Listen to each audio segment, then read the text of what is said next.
All right. Hey, everybody. Thank you for joining us this afternoon. Before we get started, quick shout out to our sponsors for making the event possible today. Thank you very much. And then, with that said, I will hand our microphone off to our guest speaker, Meghan. Thank you. So today we're going to talk about financial wellness programs.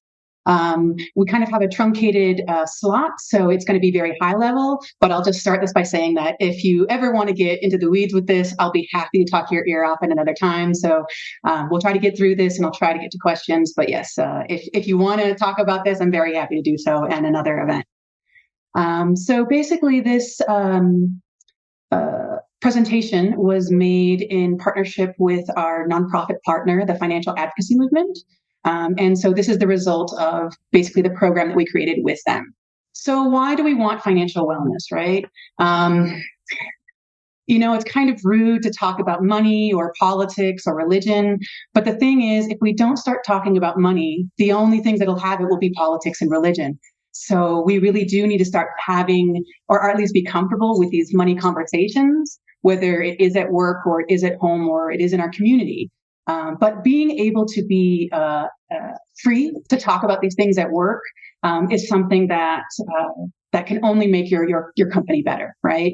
And so let me back up. The Financial Health Network recently did a study that said that Generation Z, 67% of them don't have $1,000 in a savings account for emergencies or for anything that they need. So to be loyal to a company is kind of difficult when you only have one emergency away from complete and utter, financial ruin. And so having financial wellness actually can create other benefits to a company, not just the actual program or not just the actual goals that the individuals are seeing. Right. And so how do we start making a financial wellness program? And I've been hearing this all day, and I can't reiterate it enough, but it's true. You really do need to ask. It's very easy to assume that, oh, this big company has this program, so my company should have that program, or it's working for them, it should work for us.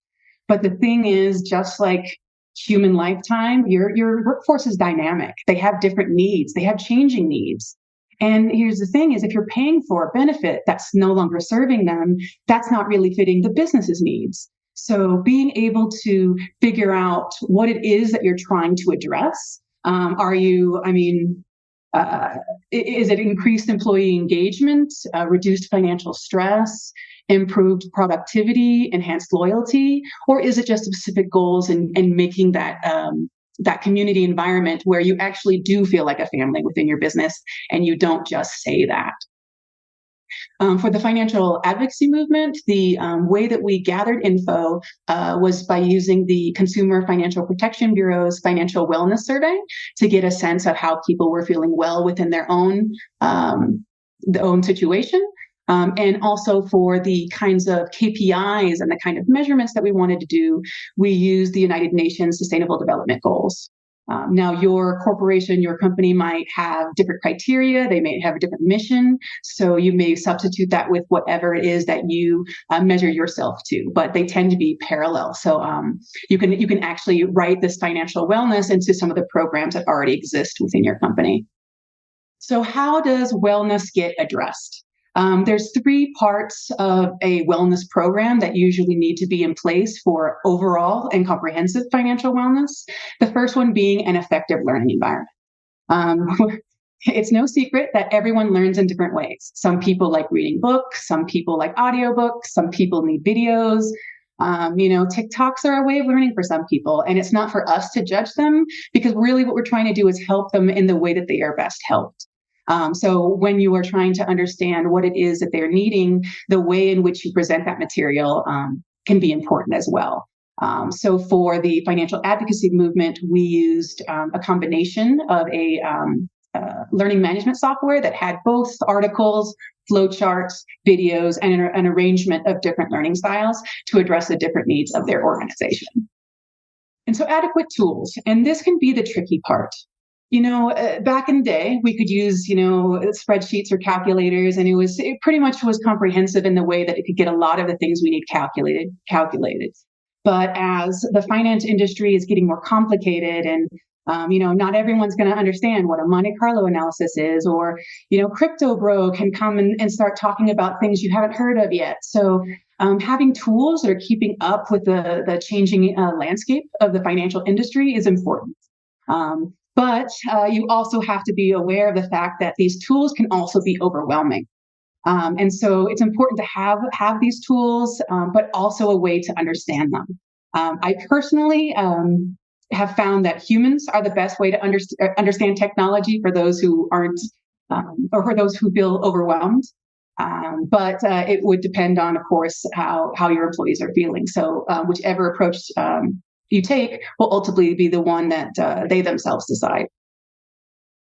And so I don't have a slide for financial counseling and presentation, so I'm just gonna wing that one. Having a person can be a big difference, because that person is going to take that overwhelm and hold it for them so that they can just concentrate on the first thing that they need to do. Because usually when you are entering financial wellness, or at least you're starting to take apart those things, there's a lot coming at you and you don't know what to start focusing on first. So most people just kind of freeze up and don't do anything. So to have a person who can say, hey, you know what? You don't need to focus on that right now. We'll focus on that later. Right now, this is your priority, A, B, C. Here's a checklist. Here's a task list. And then once we figure that out, then we can attack another, or we can address another part of your financial wellness plan. So I'm a big fan of the human element. And I found in all of my work that I've not been able to remove the human element out of financial wellness without having the program be not as successful. But that's, of course, the bias that I'm seeing. And so once you do have these things in place, and you have started to create your wellness program, it is important to actually measure and monitor it. Because how do you know if you're doing better? How do you know if the benefits that you're providing are actually going to be used thoroughly, or if it's what they need? And then also by doing that, by constantly measuring success, you're going to create the wellness program is going to become dynamic in and of itself. So that as you have employees that are getting married or divorced or having a birth or a death, your business is going to change with your population. And so by implementing a program yourself, you have control over these things, and have a lot more leeway in how effective you can have this help your business. And then, of course, this is kind of the part where it's mixed feelings, right? I do it because it's right, not because I want to tell the world about it and get credit. But here's the thing. It's important that you tell the world, because even if it's just someone else going, I want that for my people, and then their people benefit from it, that's making the good spread.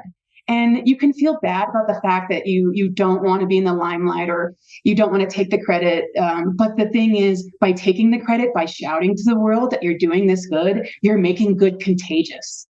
So I'm a very big fan of, just shouting it out there, like telling through newsletters, through your website, promoting it through your LinkedIn. But anytime you can have the opportunity to say, hey, even if you're not completely successful, hey, we're trying. Hey, we're trying to be better, because it's contagious. And by showing that you care, you're going to get other people to care. So out of the entire part of the presentation, I would say that I consider this to be the most important, because people don't know what they don't know, or they're too afraid to ask.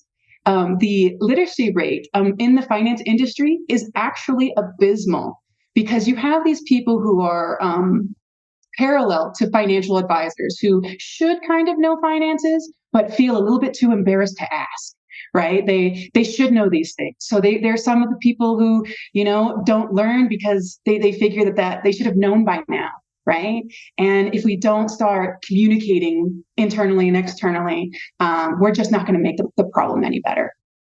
So I don't know how much time I have. I can't see the time. I went through it very quickly. So these are just you've got some time still. Okay. So these are just 2 links for more information on the wellness program that was created, if you're curious. So that gets more into the weeds and all the details.